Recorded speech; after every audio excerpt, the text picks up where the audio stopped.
મહેસાણાનું અનોખું ચાંદડકી ગામ, જ્યાં એક પણ ઘરમાં ચૂલો સળગતો નથી.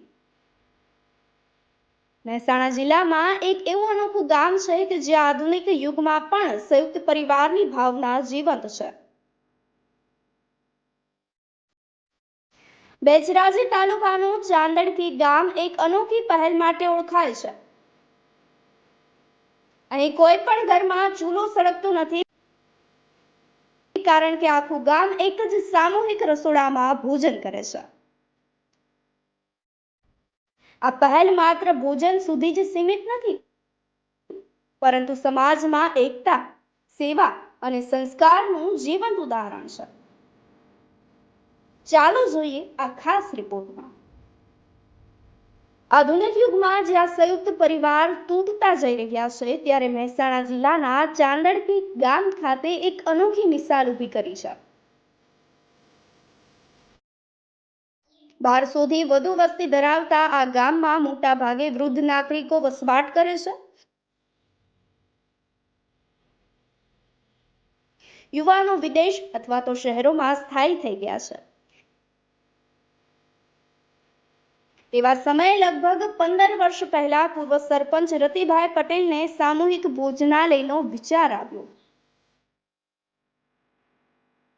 અને આ વિચારને વિદેશમાં વસવાટ કરતા યુવાનોના સહયોગથી હકીકતમાં ફેરવી દેવામાં આવ્યો.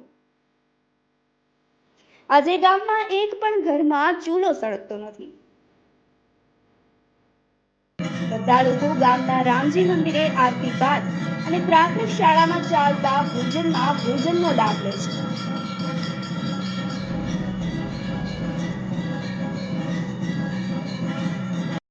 જે વૃદ્ધો આવી શકતા નથી, તેમને ટિફિન પહોંચાડવામાં આવે છે. આ ભોજનાલયમાં હાઇજીન ખોરાકની સાથે સાથે અનેક વાતનું ધ્યાન રાખવામાં આવે છે, જેમ કે વૃદ્ધોની તંદુરસ્તી જળવાઈ રહે તે માટે પણ ખાસ કાળજી લેવામાં આવે છે. દર મહિને વ્યક્તિ દીઠ 2000 રૂપિયા ટોકન રૂપે લેવામાં આવે છે, અને બાકીની વ્યવસ્થા દાતાઓ અને વિદેશમાં વસતા લોકો દ્વારા કરી આપવામાં આવે છે.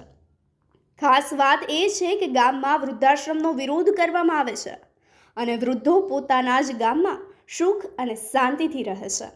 તો ખાસ તો ભોજનાલય માત્ર રસોડું નહીં, પરંતુ પેઢી દર પેઢી ચાલતી એક સમાજ સેવા, એક સેવા यज्ञ बनी रही गई है। क्या नाम है आपका? मेरा नाम पूनम चुनीलाल पटेल है। मैं चांदड़की गांव का सरपंच हूँ।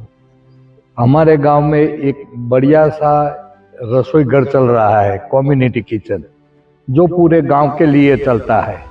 आज से 15-16 साल पहले हमारे गांव के बुजुर्ग श्री रतिलाल सोमनाथ पटेल और सबको एक आइडिया आया, कहता सब गांव में बुजुर्ग लोग रहते हैं, बच्चे 300 से ज़्यादा बच्चे एब्रॉड है, बाकी सारे काम धंधे के लिए अहमदाबाद में रहते हैं, तो सारे जितने बुजुर्ग रहते हैं गांव में, तो उन लोगों को खाने की थोड़ी प्रॉब्लम रहती है।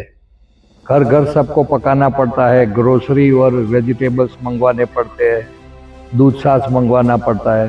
तो ये सबको ये काम न करना पड़े, इसलिए एक ये आइडिया आया, कहता चलो भाई सब एक साथ में मिलके खाना शुरू करते हैं।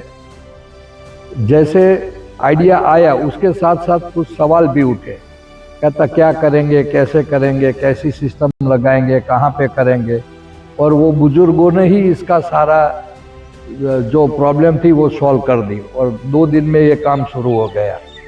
आज तक वो 15 साल से निरंतर चल रहा है, और बढ़िया जैसे जैसे आगे बढ़ते ऐसे ऐसे रिनोवेशन से लेके क्वालिटी से लेके बहुत बढ़िया आगे चल रहे हैं। और हमें जो नरेंद्र भाई मोदी साहब ने जो जिक्र किया है मन की बात में, तो हमें इससे प्रेरणा मिली है कि हम और आगे बढ़े, हमें रुकना नहीं है, हमें आगे ही आगे निकलना है। और ये प्रोग्राम हमारा बड़ी अच्छी तरह से चले, इसमें हम ऐड करें। समझो किसी की डेथ होती है तो घर घर से वैसे तो खाना पहुंचाते हैं उस टाइम, लेकिन हमारे ये किचन में एक हमारी सर्विस है, हम घर घर से खाना नहीं भेजना पड़ता। जितने गेस्ट और फैमिली मेंबर्स होते हैं, तो फुनरल के बाद सबको इस किचन में ही ऑन द हाउस खाना मिलता है।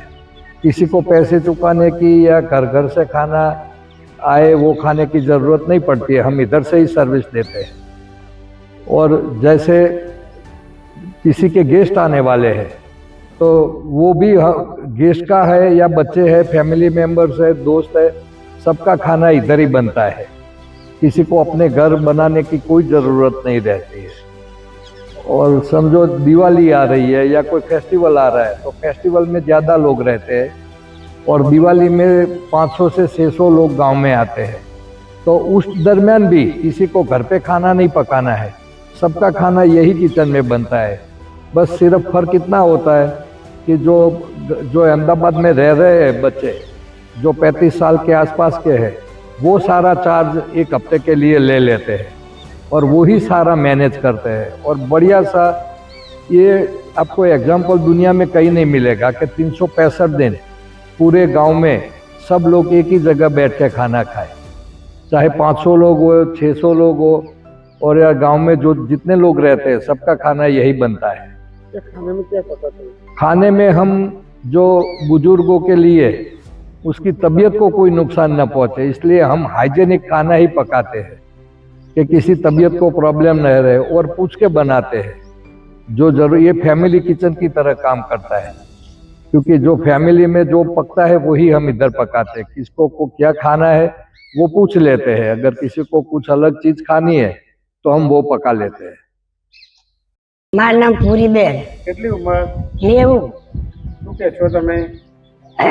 અમારા રસોડે અમે જમવા જઈએ છીએ તો અમે જે કહીએ એ બનાવે છે અને રસોડે સારું બને છે અને અમે જમીએ છીએ। શું જમો છો દાદી? દાળ ભાત રોટલી શાક, આજે ખીચડી શાક ભાખરી, કોક દાડો ઢેબરા કરે, કોક દાડો મુઠિયા કરે, કોક દાડો બધું નાખું નાખું બનાવે, પુલ્લા બનાવે, બધું નાખું નાખું બનાવે। કેવું લાગે તમને? સરસ। છોકરાઓ નથી હા। તો કેવું લાગે?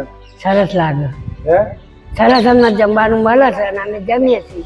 અમને ફાયદું છે।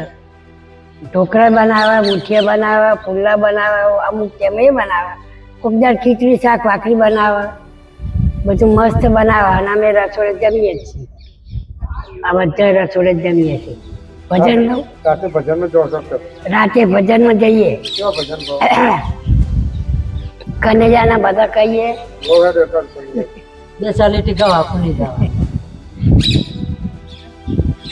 કૃષ્ણ કનૈયા લાલ કી જય। જો હવે યાદ છોડવા આવે તો કહું। ગોપાલ મારો પારણીએ ઝૂલે, ઝૂલાવે ગોકુળની ગોપીઓ। ગોપાલ મારો પારણીએ ઝૂલે, ગોપાલ તને માખણિયા રે આપું, ગોપાલ તને કૂદીને રમાડું। ગોપાલ મારો પારણીએ ઝૂલે, ગોપાલ તને ચાંદડી પહેરાવું, ગોપાલ તને કૂદીને રમાડું।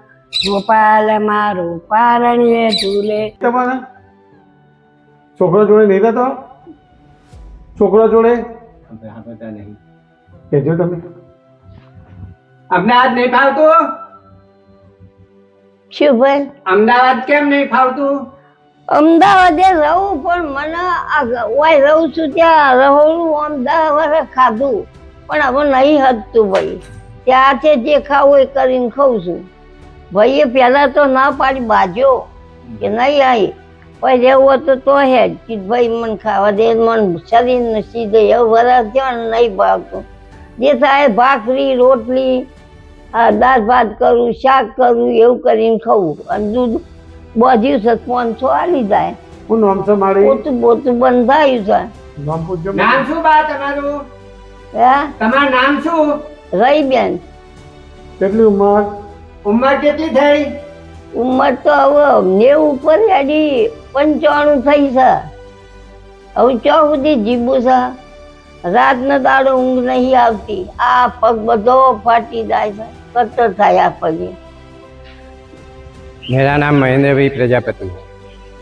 और किस गांव के रहवासी? मैं चादन के गांव के रहते क्या कहोगे यहाँ क्या अपना वो कम्युनिटी किचन चल रहा है, क्या कहोगे?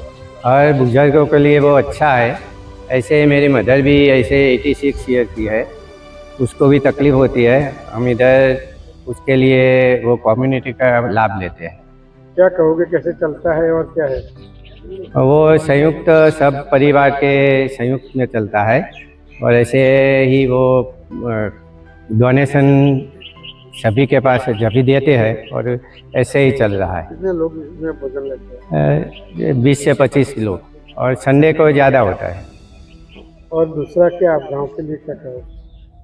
वो कम्युनिटी किचन है वो अच्छा है, इसलिए सभी को खाने के लिए तकलीफ नहीं हुई। इधर सभी बुजुर्ग अकेले रहते हैं और सभी की एज ऐसे ही 75 ईयर से ज़्यादा है, वो अकेले रहते हैं, इसके लिए खाने की कोई प्रॉब्लम नहीं।